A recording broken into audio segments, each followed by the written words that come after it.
আসসালামু আলাইকুম প্রিয় দর্শক, আজকের আলোচনাটা আমি শুরু করতে চাই একজন সাধারণ মানুষ কিনা যাই না, আমার এখানে যারা কমেন্ট করেন আমার বিভিন্ন কন্টেন্টে, সেরকম একজন মানুষের একটা কমেন্ট থেকে। উনি কে, ওনাকে আমি চিনি না, বাট ওনার নাম হলো আনোয়ারুল হক। তিনি একটা কমেন্ট আমার কাছে করেছেন। তিনি লিখেছেন যে আপনার আলোচনায় একটা বিষয় পরিষ্কার হতে চাই, তা হলো জনাব তারেক রহমান সাহেব গতকাল বলেছেন যারা মনোনয়ন বঞ্চিত হবেন তাদেরকেও মূল্যায়ন করা হবে। প্রশ্ন হলো, মনোনয়ন বঞ্চিতরা বিএনপির নানান পদে অধিষ্ঠিত আছেন, পদ দিয়ে মূল্যায়ন করার সুযোগ নাই, তাহলে কি টেম্পো স্ট্যান্ড ও বাস স্ট্যান্ড বা হাট বাজারে চাঁদা তোলার সার্টিফিকেট দিয়ে মূল্যায়ন করা হবে? জানাবেন প্লিজ। এই যে কমেন্টটা একজন ভদ্রলোক করেছেন, মিস্টার আনোয়ারুল হক, এই প্রশ্নটা কি জরুরি নয়? দেখুন, উনি যে প্রেক্ষিতে কথা বলেছেন সেটা হলো দুদিন আগে, মানে সোমবার দিন, বিএনপির ভারপ্রাপ্ত চেয়ারম্যান মিস্টার তারেক রহমান উনি কয়েকটা বিভাগের, মানে সিলেট, খুলনা, রাজশাহী ও ঢাকা বিভাগ, বরিশাল ও ঢাকা বিভাগ, এদের যে মনোনয়ন প্রত্যাশী আছেন তাদের সঙ্গে মত বিনিময় করেছেন। এটা বিকেলে বিএনপি চেয়ারপারসনের রাজনৈতিক কার্যালয়ে পৃথকভাবে এই 5 বিভাগের মনোনয়ন প্রত্যাশীর সঙ্গে তিনি কথা বলেন। সেখানে উনি অনেক কথাই বলেন। এটা একটু রুদ্ধদ্বার বৈঠক ছিল, বাইরে আসার কথা নয়, কিন্তু ওখানে যারা যারা ছিলেন তাদের মাধ্যমেই কিন্তু কথাগুলো বাইরে চলে এসেছে, কে কী বলেছেন, এবং সেটা বিভিন্ন পত্রিকায় সেই নিউজটা হয়েছে। আমি একটা পত্রিকায় নিউজ আপনাদেরকে পড়ে শোনাই। এটা হলো যুগান্তর পত্রিকায় নিউজ করা হয়েছে। সেখানে শিরোনাম করা হয়েছে যে মনোনয়ন বঞ্চিতদের যেভাবে মূল্যায়নের আশ্বাস তারেক রহমানের, এবং সেখানে উনি যে এই শিরোনামটা বুঝতে পারছেন, যারা মনোনয়ন বঞ্চিত হবে তাদেরকে মূল্যায়ন করা হবে বলে তারেক রহমান বলেছেন। এবং সেখানে তারেক রহমান কি বলেছেন? তিনি বলেছেন যে এক আসনে একজন প্রার্থীকেই মনোনয়ন দেওয়া হবে, সবাই মনোনয়ন পাবেন না।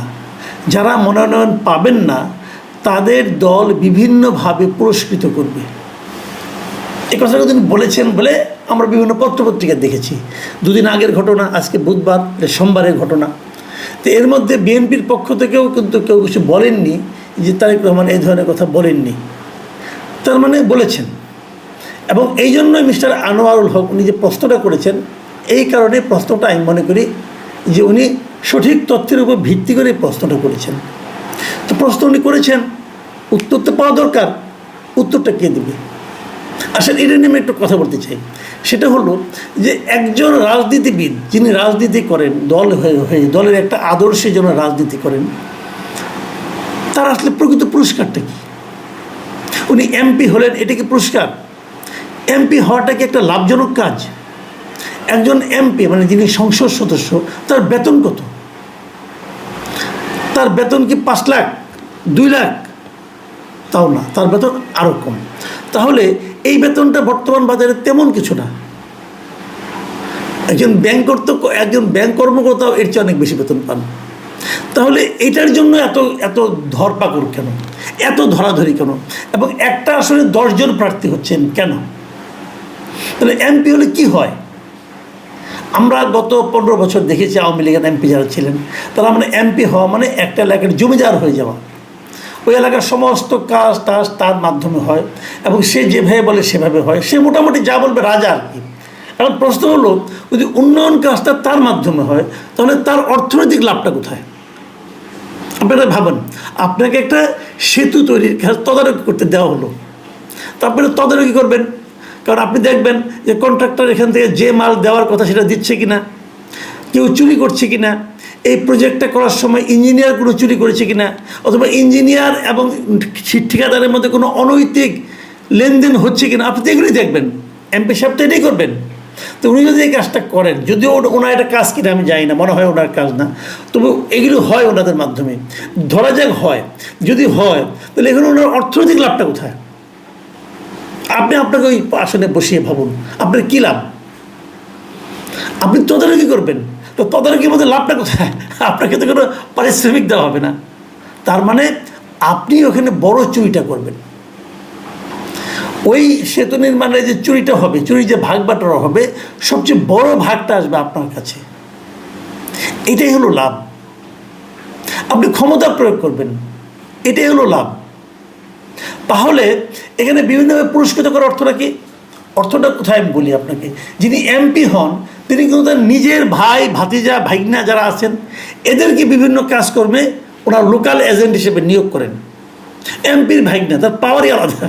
এমপির ভাইগনা হয়তো থানায় যায়, একজনকে থানার দায়িত্ব দেয়, যে তুমি থানায় বসে তদবির করো, কাকে ধরতে হবে, কাকে ধরে আবার ছাড়তে হবে, ছেড়ে আবার কত টাকা নিতে হবে, এগুলো তুমি করবা। আরেকজনকে দিয়ে দেয় যে তুমি তহসিলদার অফিসে যাও, মানে সাব রেজিস্ট্রার অফিসে যাও, অথবা রাজস্বের যে আছে এসি ল্যান্ড তার অফিসে যাও, যে যত জমি রেজিস্ট্রি টেস্ট্রি হয় এখানে তুমি দেখো, এবং এখান থেকে যে উৎকষ্ট হয় তার শেয়ার তুমি নাও। একজনকে পাঠিয়ে দেওয়া জনস্বাস্থ্য প্রকৌশল অফিসে, আরেকজনকে পাঠিয়ে দেয় এলজিডি অফিসে। মানে এভাবে কিন্তু ভাগ বাটোয়ারা হয়। এই ভাগ বাটোয়ারাটা কাদের মধ্যে হয়? ওনার আত্মীয় স্বজন, ওনার যারা চামচা টামচা আছে তাদের মধ্যে হয়, অথবা ওনার যারা অনুগত তাদের মধ্যে হয়। এখন ধরেন একটা এলাকার 10 জন ক্যান্ডিডেট, 10 জনের কিন্তু 10টা আলাদা জগৎ আছে, মানে 10 জনেরই কিছু কিছু অনুসারী আছে। যে ভদ্রলোক এমপি হবেন তার অনুসারীরাই কেবল লাভজনক হবে। তার মানে বিএনপির 10টা প্রার্থী, মানে ওখানে আসলে 10টা না হলেও মিনিমাম 5টা ভাগ আছে, উপদল, দল উপদল আছে। এবং এই 5টা যে দল উপদল এরা প্রত্যেকের কিন্তু বন্ধু না, শত্রু। পারলে একজন একজনে মারে। এবং আপনি নিশ্চিত থাকেন, ধরা যাক বিএনপি ক্ষমতায় আসলে মানে কী হবে? অন্তর্দলীয় কোন দলে অনেকে লোক মারা যাবে। এই অন্তর্দলীয় কোন দল যে কত বড়, কত ঝামেলার ব্যাপার হয়। আমি এই মাঝখানে কয়েকদিন আগে এমনি আমার একটা পারিবারিক কাজে, আমার বন্ধুর মেয়ের বিয়েতে আমি রাজশাহী গিয়েছিলাম, যে সেখানে রাষ্ট্র নির্বাচন যেদিন হলো তার পরের দিন সকালে সেখানে আমি যাই।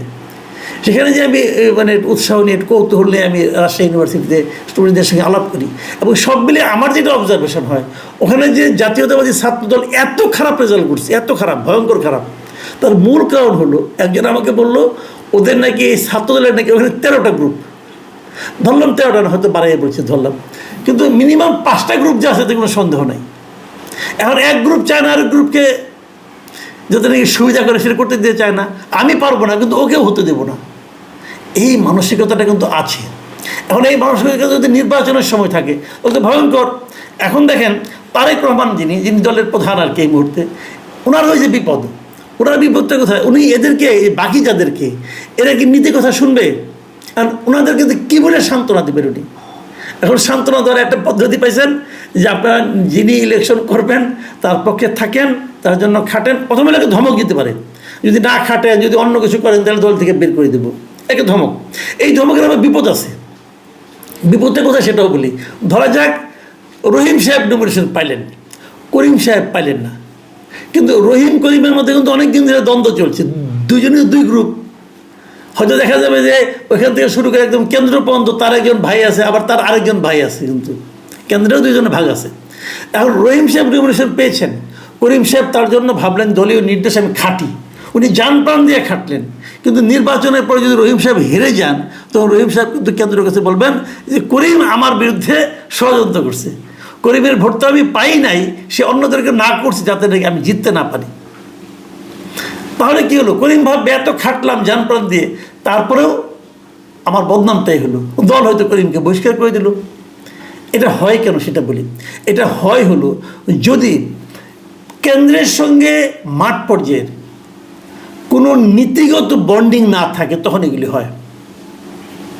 যদি বন্ডিংটা যদি ভাইয়ের মাধ্যমে হয়, কারো ভায়া একজন ঠিকাদার মাঝখানে আছে তার মাধ্যমে হয়, তখন এই ঝামেলাগুলি হয়। বিএনপির অনেক লোক আছেন, দেখবেন যখন নমিনেশন আসবে বলবে তাকে আমি খুব ভালো জানি।